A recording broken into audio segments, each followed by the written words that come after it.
replaying BioWare's Mass Effect trilogy on the Xbox 360, I noticed an underdiscussed theme starting to emerge.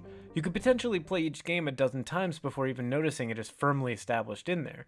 For all the themes centered around technology and life, the difference between organic and synthetic consciousness, the value or harm of too many laws and regulations, there's another theme that doesn't often get posted a lot on internet message boards. The trilogy is also an examination of how parenting shapes people. Think that's reading too much into it? Here's a list of all the characters that have a personal story centered around or revolving around in some capacity their parents. Tali, Miranda, Jacob, Rex, Grunt, Ashley, Liara. There's an argument to be made that Edie involves this to some extent as well. Then you get Samara and Thane who turn it into the perspective of the parents. Meanwhile, a character like Jack speaks of a lack of parental figures. Even Caden has some issues resulting from a lack of a parent. And even Morden's arc deals a little bit with the responsibility of being a mentor towards the brash scientist Malin, his protege. Here's the rundown of how each character relates to them.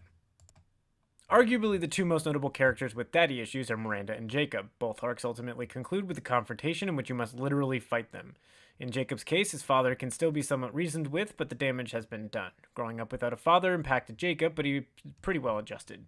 His father's ship went missing, and he was presumed dead for most of his son's life. Eventually, however, it was discovered that he had led a group of crashed survivors, but prioritized maintaining power over the health and rescue of his crew.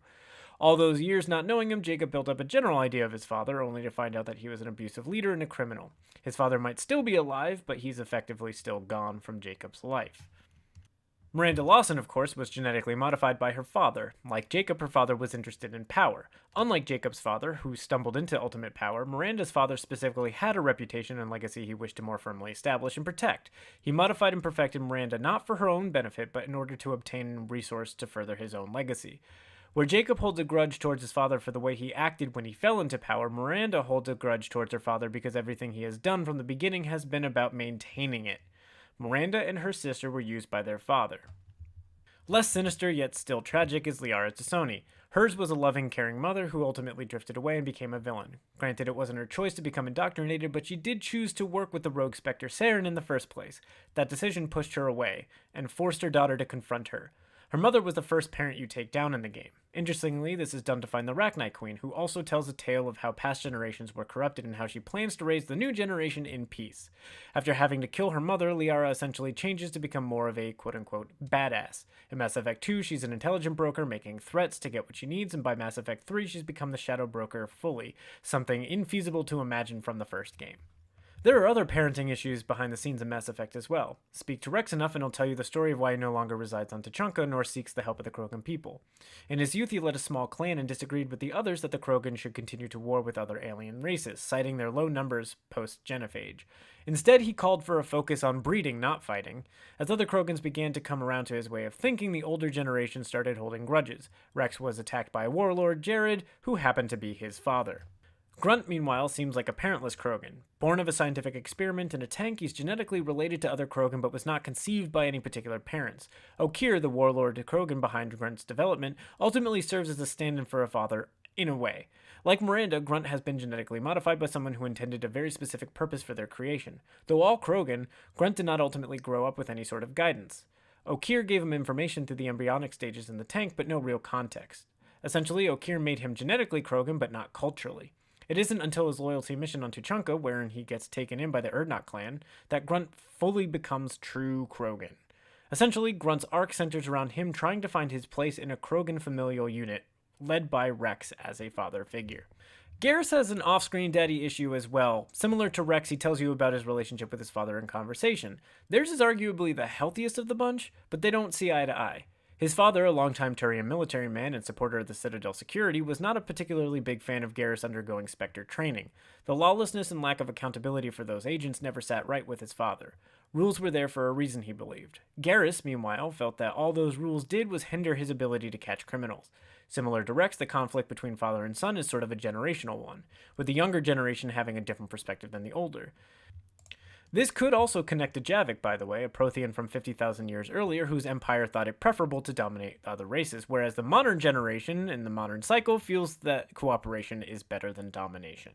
One of the sadder arcs involving a parent centers on poor Tally Zora. As a Quarian, she has a connection to her community that is much more intimate than other species, yet for as close as their race is, and as much as she admired her father, they were not particularly close. His work in studying the Geth for the defense of the fleet kept him busy enough that the father kept his daughter at a distance. Fulfilling familial and communal obligations on her pilgrimage, Tally sent him pieces of Geth back for study.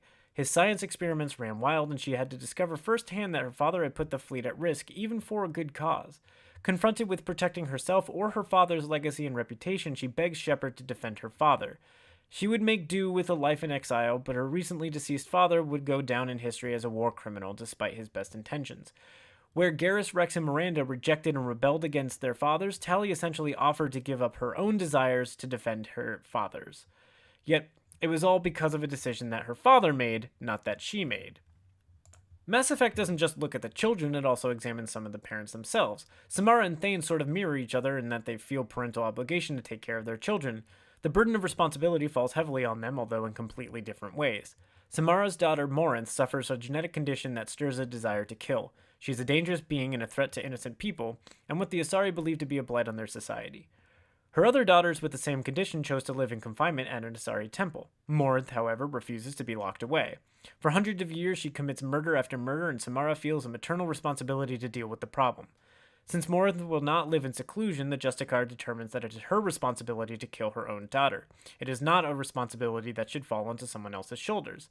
This task is not conducted lightly, and though she has had time to meditate on the matter, it still weighs heavily on her. On the other side of the coin, Thane felt the responsibility for his son Kolyat, who, after years of abandonment from his father, started running around with the wrong crowds. Kolyat took up his father's business of assassinations, something Thane hoped to prevent given how difficult and hazardous that life had proven to be for him. Samara believes that she has no choice but to kill her daughter. Thane believes he has no choice but to prevent him from falling into a dark life. Though the goals could not be more different, they come from the same place, parental obligation. Both ultimately feel that they failed their children. Samara has done so beyond repair. Thane, however, still has a chance to fix it. They serve as opposites to the fathers of, say, Grunt, Miranda, or Jacob, whose fathers failed them because of their own selfish interests. Liara and Tally both had parents who had good intentions but made disastrous mistakes. Rex and Garrus both had parents who just didn't see eye to eye with them through generational differences. Thane and Samara were both parents who recognized their failings, accepted responsibility, and sought to remedy them. And then there's Jack, a hot-tempered punk chick with an attitude. She was kidnapped from her parents at a very early age and sold into slavery, where she became a test subject for inhumane experiments. This was the source of her fury, and understandably so. Her arc is sort of a highlight about what the lack of any parental figures might do. Jacob sought guidance in the Alliance military and then in Cerberus. Miranda found her place earning the trust and favor of the elusive man, another sort of father figure stand-in. Jack never had anyone. She rebelled against everyone and everything because no one was ever looking out for her. In Mass Effect 3, she completes her arc by becoming the mentor she never had to a bunch of biotic kids. She even thinks of them as her children. She is their teacher. And just as an aside, Mass Effect Andromeda has come out, and even though I have not completed that game because it's complete garbage, that game also deals a bit with parental issues. One of the most interesting of the 8 billion side missions in that game involves finding memory nodes of Ryder's father, who was the first Pathfinder and who put the responsibility on your shoulders when he died. BioWare just seems really drawn to exploring the role of parents in shaping us. A funny moment occurs in Mass Effect 3 if you bring EDI along on the mission to help Primarch Victus' son on Tuchanka. As you make your way there, a conversation among your squad mates breaks out in which they discuss the high pressure placed on him, being the Primarch's son and all. EDI makes a comment about how organics place too much emphasis on the influence of parents, noting that, essentially, the influence of friends is much greater. Organic species give disproportionate credit to parental influence. Peer groups are a more important factor in determining behavior. Sure, but you can't shame a village for raising a bad kid, Edie.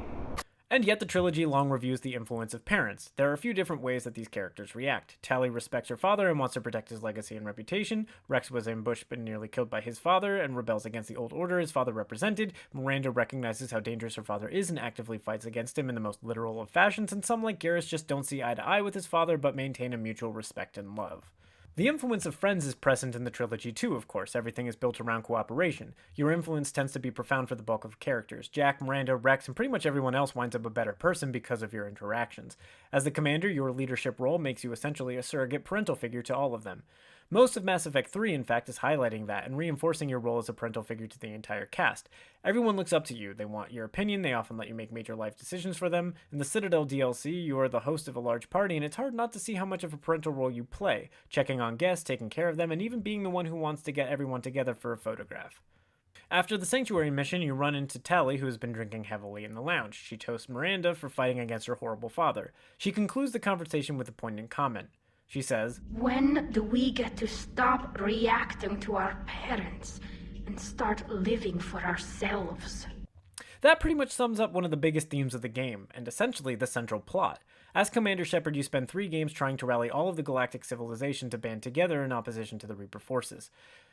The Reapers, of course, are sentient machines that every 50,000 years purge the galaxy of intelligent life. They don't wipe everything out, though. Instead, they leave certain technologies behind so as to allow simpler organic life to evolve in a very specific fashion. In essence, the Reapers are basically raising us, and we act based on the path that they chose for us. They raised us. Fighting against the Reapers is an attempt to cast off the influence of terrible parents so that we can start living for ourselves.